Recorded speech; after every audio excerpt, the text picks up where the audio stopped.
सो है guys, first of all sorry, last के 2 contest के मैं वीडियोस नहीं बना पाया क्योंकि एक्चुअली मैं घर पे गया था होली के चक्कर में। तो लास्ट वीक पूरा घर पे ही था तो मुझे टाइम नहीं मिला उस चक्कर में। बाय द वे, ठीक है, अभी स्टार्ट करते हैं। हमारा प्रॉब्लम ए है 20। तो हमें इसमें बेसिकली दो नंबर्स दिए हुए हैं एन और के। ठीक है, के पे कुछ कंस्टेंट है। पहला चीज़ ग्रेटर देन इक्वल टू 3 होगा, दूसरी चीज़ ओड होगा। ठीक है, ओके। तो हमें क्या करना है, हम कोई भी नंबर x सेलेक्ट कर सकते हैं। x कहाँ से होगा, 1 से लेके के बीच में कुछ भी हो सकता है। ठीक है, और उसको n में से सब्ट्रैक्ट कर सकते हैं। ठीक है, तो वो एक ऑपरेशन हो गया। ठीक है, ये हमारा एक पूरा ऑपरेशन हो गया कि कोई भी एक नंबर सेलेक्ट करो जो कि 1 से के बीच में होना चाहिए। ठीक है, मतलब वन और के भी हो सकता है, और उसको हम n में से सब्ट्रैक्ट कर देंगे और हमें n को 0 बनाना है। ठीक है, ओके। तो हमें ये बताना है कि मिनिमम नंबर ऑफ कितने ऑपरेशन में हम n को 0 कर सकते हैं। और इसमें एक कंस्टेंट ये भी है कि अगर n की करंट वैल्यू अगर ओड है तो हमारा जो x होगा वो भी ओड होना चाहिए। ठीक है, अगर n की करंट वैल्यू इवन है तो जो हम x सेलेक्ट करेंगे वो भी इवन होना चाहिए।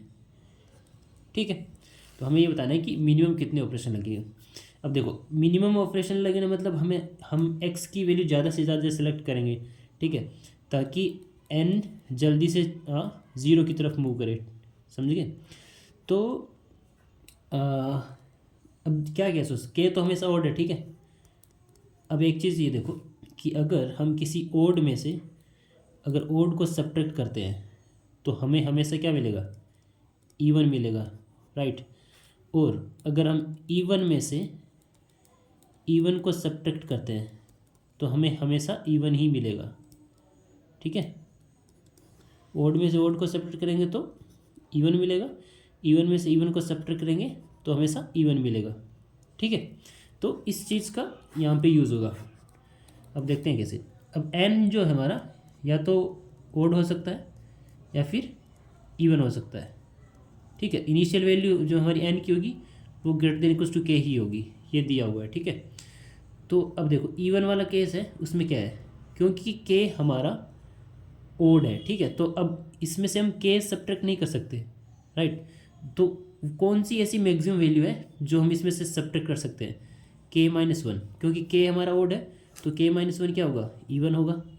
तो हम n में से k-1 सब्ट्रैक्ट करेंगे। अब देखो ये वैल्यू अगर इवन है, अगर हमारे स्टार्टिंग में n अगर इवन है तो हम इसमें से अगर हमें इवन ही सब्ट्रैक्ट करना, राइट, तो ये कभी भी ओड पे नहीं जाएगा, हमेशा इवन ही रहेगा ये वाली चीज़। ठीक है, क्योंकि हमने देखा कि इवन में से इवन अगर सब्ट्रैक्ट करते हैं तो इवन वैल्यू ही मिलती है।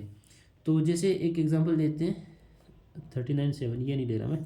अगर मान लो हमारे पास ठीक है 38 और 7, ये वाला एग्जांपल है। ठीक है, ये n है और ये k है। क्योंकि n हमारा इवन है तो इसमें से हम 7 सब्ट्रैक्ट नहीं कर सकते, इसमें से हमें 6 सब्ट्रैक्ट करना होगा। ठीक है, तो हमने पहले इसमें से 38 में से 6 किया तो हमें मिल गया 32। फिर हम 32 में से फिर से 6 करेंगे, मतलब जब तक के हमारा जब तक हमारा एन के से बड़ा है, ठीक है, ग्रेटर देन इक्वल टू के है, तब तक हम उसमें से k-1 सब्ट्रैक्ट करेंगे क्योंकि हमारा एन इवन है। ठीक है, तभी हम k-1 ये वैल्यू सब्ट्रैक्ट करें। तो इसमें से हम 6 सब्ट्रैक्ट करते जाएंगे, 6 घटाते घटाते जाएंगे। ठीक है, जब तक कि ये ग्रेटर देन इक्वल टू 6 मिलेगा। तो यहाँ से फिर ये कितना आ जाएगा, कितना आएगा, 26 आ जाएगा। ठीक है, फिर से 26 में से हमने 6 घटा दिए तो 20 मिल गया। फिर 20 में से 6 घटा दिए तो कितना मिल गया, 14 मिल गया। फिर 14 में से 6 घटा दिए तो कितना मिल गया, 8। फिर 8 में से 6 घटा दिए तो मिल गया 2। ठीक है, तो ये हम डायरेक्टली भी कर सकते हैं, सिंपल 38 में k-1 से डिवाइड कर दो। ठीक है, k-1 कितना है, k हमारा 7 है तो 6 से डिवाइड कर दो, कितनी बार जाएगा ये, 6×36, 6 ऑपरेशन वैसे लगेंगे। और लास्ट में क्योंकि 2 बच गए तो हम x की वैल्यू 2 सेलेक्ट कर लेंगे तो एक ऑपरेशन एक्स्ट्रा लगेगा। ठीक है, तो ये तो हो गया इवन वाला केस। अगर n हमारा ओड है तब हम मैक्सिमम वैल्यू क्या इसमें से k सब्ट्रैक्ट कर सकते हैं।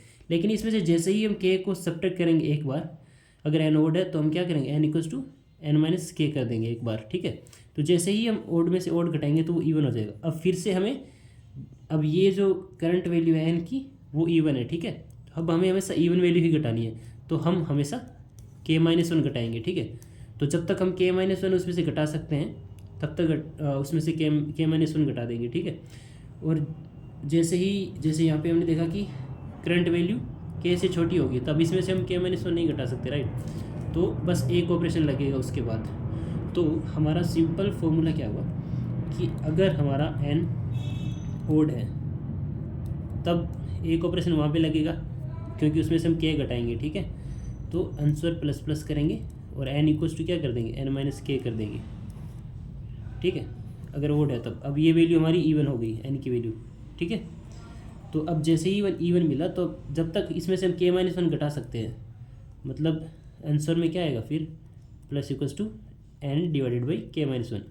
मतलब जब तक इसमें से k-1 घटा सकते हैं तब तक हम उसमें से k-1 घटाएंगे, ठीक है। क्योंकि यही मैक्सिमम इवन वैल्यू है जो हमें मिनिमम नंबर ऑफ ऑपरेशन देगी। उसके बाद फिर जो अगर कोई रिमाइंडर बचता है, ठीक है। अब हम इसमें से बार बार k-1 घटा रहे हैं, तो ऑफकोर्स लास्ट में जो वैल्यू बचेगी वो रिमाइंडर ही होगा n को k से डिवाइड करने पे, ठीक है। अगर कोई रिमाइंडर बचता है तो आंसर को प्लस प्लस कर देंगे, क्योंकि वो 1 से k-1 की रेंज में ही होगा। और हम कोई भी नंबर x 1 से k में सेलेक्ट कर सकते हैं, राइट। तो हम वो नंबर सेलेक्ट कर लेंगे इजीली और उसको 0 बना देंगे, ठीक है। तो इसका कोड बहुत सिंपल है। n और k दो नंबर हो गए, इनपुट ले लिया। अगर n हमारा ओड है तो एक प्लस प्लस कर दिया, ओड में से ओड को घटाया, तो ये हमारा अब इवन बन गया। तो जैसे ही इवन बना, तो क्योंकि k हमारा ओड है तो k-1 इवन होगा, ठीक है। तो जब तक उसमें से हम ये मैक्सिमम वैल्यू घटा सकते हैं, तो हमने simple answer plus equals to n divided by k-1। और फिर हमने देखा कि अगर k-1 से डिवाइड करने पर कोई रिमाइंडर आता है तो हम आंसर को प्लस प्लस कर दिया, क्योंकि लास्ट में हमें एक नंबर x सेलेक्ट करना पड़ेगा ऐसा जो इस रेंज में आएगा, ठीक है। और फिर यहाँ से ये आउटपुट कर दिया। तो जैसे एक ये एग्जांपल ले लें 39 और 7 वाला, ठीक है। अब ओड है तो इसमें से हम 7 घटा देंगे, तो जैसे ही 7 घटाएंगे तो ये 32 बन जाएगा। अब ये क्या बन गया, इवन बन गया। तो फिर ये सेम यही जो हमने अभी देखा था यहाँ पे ना, ये चीज़ करके देखी तो 32 यहाँ पे आया था। तो फिर ये सेम चलेगा। देखो ये इतना ऑपरेशन सेम ही है, बस ये एक एक्स्ट्रा ऑपरेशन लगा इसमें 39 में से 7 घटाने वाला, ठीक है। तो बस इतना ही है और कुछ नहीं। इसे बस इस चीज़ का यूज़ था कि स्टार्टिंग में अगर ओड है तो वो इवन बन जाएगा, बाकी अगर इवन है तो हमेशा k-1 घटा दो जब तक घटा सकते हो, अदरवाइज़ फिर लास्ट में जो रिमाइंडर बचेगा उसमें एक ऑपरेशन लगेगा। Thank you so much for watching the video and do subscribe the channel for more videos. Thank you.